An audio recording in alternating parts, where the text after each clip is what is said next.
இன்றைக்கி வீடியோவில் ரொம்ப சிம்பிளான மட்டன் தம் பிரியாணி எப்படி பண்ணலான்னு பார்க்கலாம். ஒரு 800 கிராம்ஸ் மட்டன் எடுத்துக்கோங்க. உப்பு, இஞ்சி பூண்டு, மஞ்சப்பொடி, வத்தல் பொடி, மல்லிப்பொடி, பெப்பர், கரம் மசாலா, கொஞ்சமாக சில்லிஸ், மல்லி இலை, புதினா இலை, தயிர், ஃப்ரைட் ஆனியன்ஸ் எல்லாம் போட்டு நல்லா மேரினேட் பண்ணி 1 hour வச்சுக்கோங்க.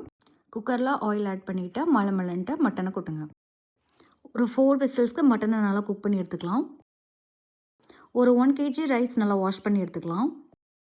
பிரியாணி வைக்கிற பாத்திரத்தில் தண்ணி நல்லா கொதிக்க வச்சு ரைஸ் ஆட் பண்ணிக்கலாம். கொஞ்சம் சால்ட், ஹாஃப் லைம், பிரியாணி இலை, பட்டை, கிராம்பு, ஏலக்காய் எல்லாத்தையும் ஆட் பண்ணிக்கலாம். ரைஸ் ஸ்டிக்கி ஆகாமல் இருக்கிறதுக்கு கொஞ்சமாக எண்ணெய் ஆட் பண்ணிக்கலாம். நம்மளோட பிரியாணி மசாலா இப்போ ரெடி ஆயிடுச்சு. தம் போடுறதுக்கு கொஞ்சமாக ரைஸ், கேஷ்யூஸ், மசாலா, கீ, மல்லி இலை எல்லாத்தையும் நல்லா போட்டுக்கோங்க லேயராக. ஒரு 10 minutes medium flame, 20 minutes low ஃப்ளேமில் வச்சு எடுத்துக்கலாம். Simple and delicious mutton biryani ready ஆகிடுச்சு. என்ஜாய் பண்ணுங்கள்.